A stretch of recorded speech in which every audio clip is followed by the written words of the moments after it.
À améliorer? Qu'est-ce qui m'apporte véritablement du plaisir?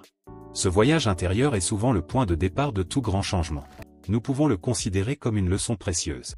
En adoptant une attitude stoïque face aux défis, nous nous libérons du stress inutile et restons concentrés sur nos objectifs. Friedrich Nietzsche, l'éternel retour.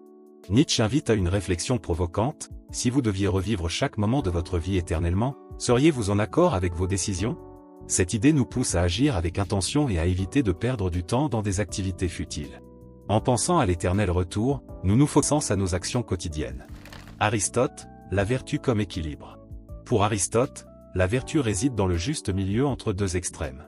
Par exemple, le courage est la vertu entre la lâcheté et la témérité. Cette idée s'applique parfaitement à la fixation de nos résolutions. Plutôt que de viser des objectifs démesurés ou de ne rien tenter du tout, universel. En les adoptant dans notre vie quotidienne, nous pouvons poser les bases d'un changement durable et significatif. Premier pas pour y remédier. Nos objectifs ne sont pas toujours alignés avec notre réalité. Nous fixons souvent des résolutions basées sur des impulsions ou des comparaisons sociales, plutôt que sur nos véritables désirs. Aristote soulignait que le bonheur dépend de nous-mêmes. Pour réussir, je veux perdre du poids, demandez-vous, pourquoi est-ce important pour moi? Cette clarté motive et donne un sens à vos efforts. Comprendre pourquoi elle existe. Prenons l'exemple d'une personne qui souhaite arrêter de procrastiner. Pourquoi procrastine-t-elle? Peut-être par peur de l'échec ou par manque de structure. Identifier la racine du problème permet de le traiter efficacement. Les habitudes ne se changent pas du jour au lendemain, mais en travaillant régulièrement dessus, vous pouvez reprogrammer votre cerveau pour adopter des comportements plus productifs. Le manque de planification. Beaucoup échouent parce qu'ils abordent leur résolution sans plan. Divisez vos objectifs en étapes simples et mesurables. Par exemple, au lieu de penser « je veux économiser beaucoup d'argent », adoptez une approche graduelle « je vais économiser 50 € chaque semaine ». Cela rend le processus moins à temps plein. Nietzsche, dans Ainsi parlait Zarathustra, écrit « ce qui ne me tue pas me rend plus fort ». Cette perspective nous rappelle que chaque échec est une opportunité d'apprentissage. Si vous tombez, analysez ce qui n'a pas fonctionné et ajustez votre approche. Par exemple, si vous avez abandonné votre routine sportive, peut-être que vos séances étaient trop intenses ou mal planifiées. L'échec n'est pas une fatalité, mais une des étapes naturelles du processus de changement. Le manque de soutien. Enfin, le changement est difficile à accomplir seul. Les philosophes comme Marc Aurèle, dans Penser pour moi-même, insistent sur l'importance de la communauté. Entourez-vous de personnes qui partagent vos aspirations ou qui vous inspirent. Rejoindre un groupe de soutien ou simplement partager vos objectifs avec un ami proche peut renforcer votre engagement. En résumé, nous échouons souvent parce que nous manquons de clarté, de méthode et de soutien. Cependant, ces défis peuvent être surmontés. Significatif. Intégrer la philosophie dans la vie contemporaine. Les enseignements des philosophes ne sont pas confinés aux livres poussiéreux ou aux débats académiques.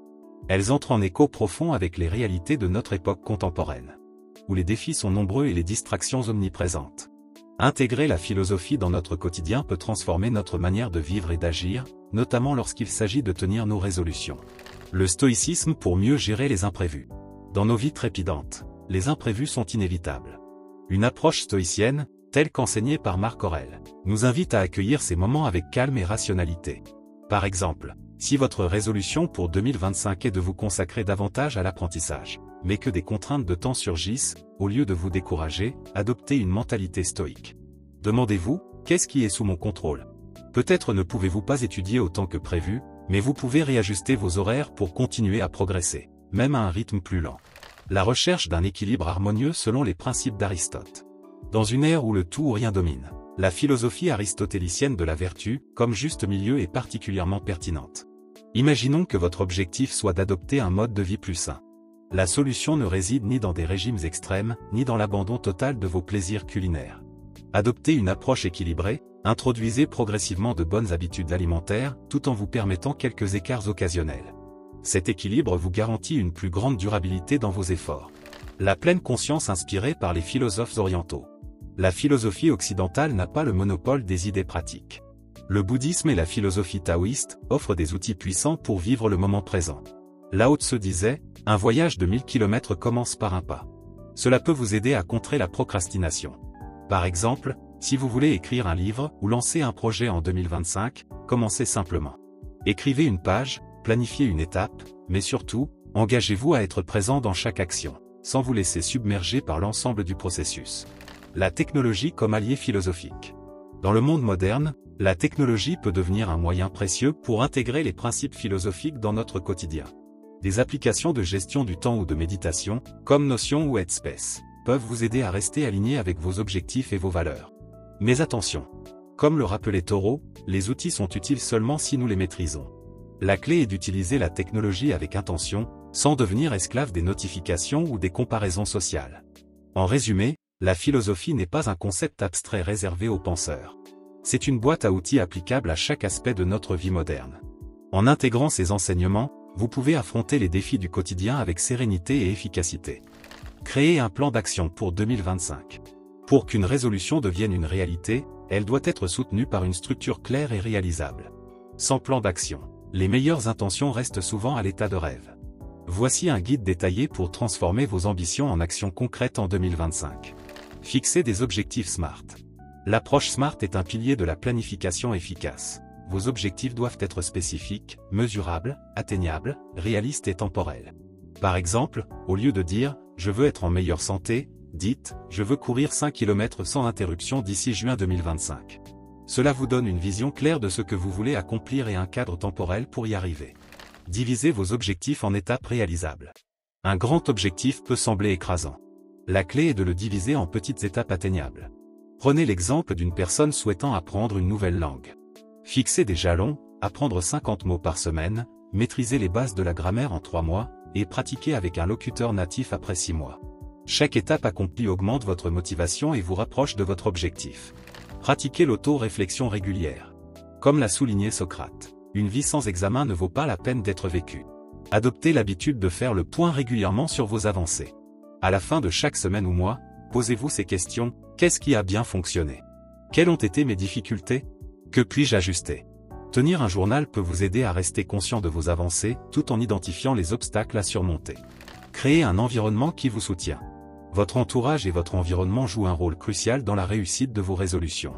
Entourez-vous de personnes positives et inspirantes qui soutiendront vos efforts. Si vous travaillez sur une résolution créative, créez un espace dédié à votre projet, un bureau bien organisé, des outils accessibles, et une ambiance qui stimule votre concentration. Honorez vos réussites, même les plus modestes. La philosophie stoïcienne rappelle que chaque petite avancée mérite d'être reconnue. Célébrez vos victoires, même modestes, vous aide à rester motivé. Par exemple, si vous avez tenu une habitude pendant un mois, offrez-vous une petite récompense. Cela ancre l'idée que vos efforts portent leurs fruits. Anticipez les obstacles et préparez des solutions. Les défis sont inévitables. Plutôt que d'être pris au dépourvu, identifiez les obstacles potentiels à l'avance et préparez des solutions.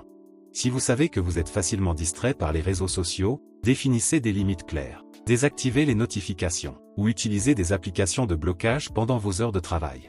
Restez flexible dans vos méthodes. Comme l'a rappelé Confucius, l'homme sage s'adapte à son environnement.